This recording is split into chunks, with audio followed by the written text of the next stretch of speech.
Assalamualaikum warahmatullahi wabarakatuh. Jumpa kembali dengan kami yang menaburkan nilai-nilai rahmatan lil alamin untuk bangun dunia yang aman, damai, sentosa, penuh dengan persaudaraan dan persahabatan antar umat manusia. Saudara, apa kabar sore hari ini? Tentu saja jelang malam minggu ini kita semua berharap semoga kita semua dalam lindungan rahmat dan berkah Allah Subhanahu wa Ta'ala. Amin ya Rabbal Alamin. Jangan lupa subscribe bagi Anda yang belum subscribe, klik like and share agar manfaat dari konten ini dapat tersebar lebih luas. Klik tanda lonceng agar Anda mendapatkan notifikasi setiap kami mengupload video baru. Obrolan menjelang malam minggu ini berkisar masih terkait dengan kasus Vina, yakni viralnya julukan manusia kencing. Manusia semua bisa kencing ya. Tapi hal ini memang spesifik setelah ada pengakuan Aldi. Sebetulnya pengakuan tentang diminumin air kencing dalam berbagai wawancara atau berbagai kesempatan, Saka Tatal juga menyatakan bahwa Saka Tatal yang waktu masih kecil harus minum air kecil dan juga diinjek tangannya dengan bangku yang dinaikin orang dewasa, ya kan? Itu dan buktinya dari Saka Tatal kelihatan. Jadi Rudiana tidak bisa mengelak begitu saja karena bukti ada ya, bukti dari ini ya. Tetapi viralnya manusia air kencing ini menjadi semakin dahsyat karena pengakuan Aldi ya, pengakuan saksi Aldi yang menyatakan di sidang PK Saka Tatal dengan penuh haru biru sampai ruang sidang itu menjadi terdiam dan penuh air mata ya kan. Bahkan Farhad Abbas pun kita lihat menyeka air matanya dengan dasi hakim ya kan. Dasi pengacaranya dasi hakimnya. Nah, itu kita lihat semacam itu, dan ternyata gersep dari para netizen menemukan ya, karena di sidang secara eksplisit dijelaskan atau disebut nama yang melakukan itu oleh oleh Aldi, yakni yang disebut sebagai Aris Papua dan juga Gugum Gumelar. Nah, Gugum ya, jadi gersep dari netizen ini cukup dahsyat sampai menemukan alamat rumah baru dari siapa tadi, Aris Papua ya, yang nama aslinya adalah Aris Santoso ya, yang nama aslinya Aris Santoso itu sampai diketemukan. Ini luar biasa gersep dari netizen, dan itu memberikan, sebetulnya kalau suara-suara netizen itu benar-benar dimanfaatkan atau dijadikan petunjuk oleh para penyidik, nampaknya semestinya itu bisa cepat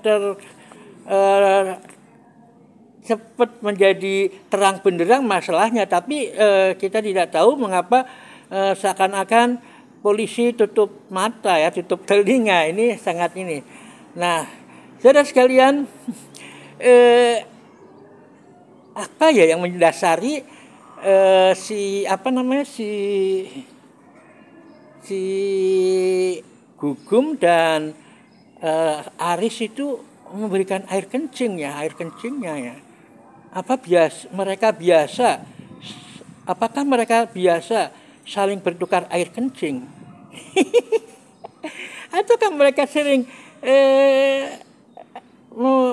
menyuguhkan air kencing masing-masing kepada temannya itu berdua, atau bahkan dengan Ibtu Rudiana?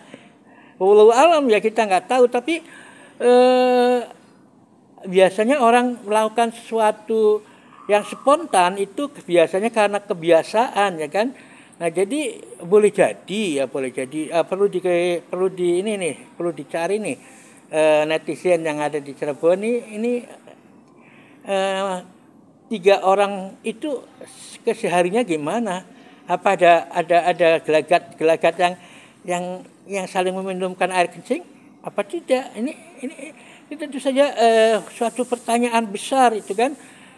Kalau itu terjadi dan itu mewarnai dunia kepolisian Indonesia, waduh, ternyata antar polisi itu saling menyuguhkan air kencing. Atau bahkan yang lebih jauh dari itu, air-air yang lain. Naudzubillah min dzalik kalau terjadi begitu ya. Tetapi apapun yang terjadi memang hal-hal itu perlu dilakukan, dan terutama mungkin ininya Pak Reza Indragiri ya, kaitannya dengan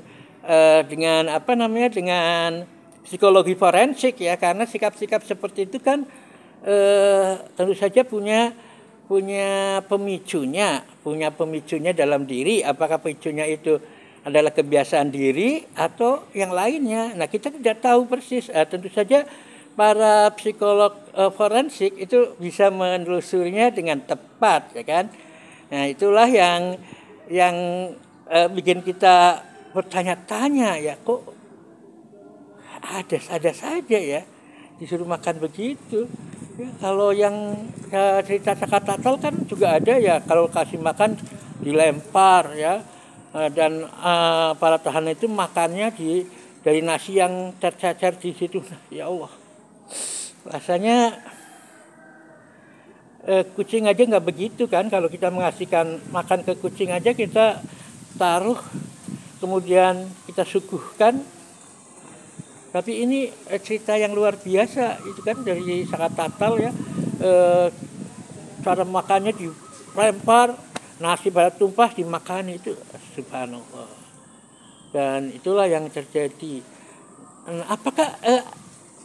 Apakah wajah siapa ini ya? Ini Aris apa Gugum? Apa wajah Gugum bukan yang polisi yang dengan jenggot itu yang menangkap? Kayaknya kok ininya hampir sama ya. Coba mungkin orang-orang kebetulan saya sudah 60 tahun lebih, mungkin tidak bisa jeli ya, tapi kok kayaknya mirip-mirip itu ya sekilas wajahnya. Nah itu coba bagaimana teman-teman yang pemandangannya bisa jeli itu mereka hampir sama atau sama. Ya itu aja. Jadi saya pikir pemberian atau melakukan sesuatu itu biasanya dengan kebiasaan masing-masing, dan sangat khawatir kalau kebiasaan itu adalah kebiasaan saling meminum air kencingnya masing-masing ya. Itu kan banyak ya di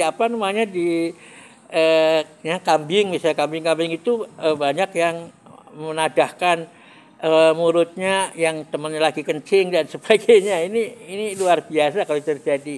Tapi ya gimana pemeriksaannya nanti, mudah-mudahan para psikolog forensik bisa menelusurinya sehingga tahu persis ini ya kebiasaan-kebiasaan di kepolisian ya, seperti itu. Karena dulu kan ada juga kan yang sebelum Sambo itu ada yang terkait dengan masalah LGBT kan, yang memang mudah dipecat kan. Makanya waktu kasus Sambo pun saya menyerempet itu kemungkinan ada kaitan dengan masalah LGBT misalnya. Tapi kita nggak tahu ya, karena memang pastinya gimana, kemudian periksanya gimana, wallahu alam. Yang penting adalah bagaimana mencoba untuk membuat terang benderang agar polisi ini bersih ya, agar polisi ini bersih, karena bagaimanapun juga kita butuh polisi, tentu saja polisi yang bersih kan. Bagaimana kita untuk menjaga pengamanan dan menegakkan keadilan kalau nggak ada polisi? Masa kita akan menjadi polisi, kita mendirikan saja polisi puasa ya. Nah, kalau di negara barat ada aktif swasta kan. Itu saja, mudah-mudahan ada manfaatnya. Tonton terus channel ini, karena channel ini akan memberikan informasi-informasi yang benar-benar menaburkan nilai-nilai rahmatan lil alamin. Ketupat sayur santen bilih kula lepat kula nyuwun ngapunten. Nyuwun sewu agung ing samudra pangaksami, dan bila ada kaca pecah jangan disimpan di lemari.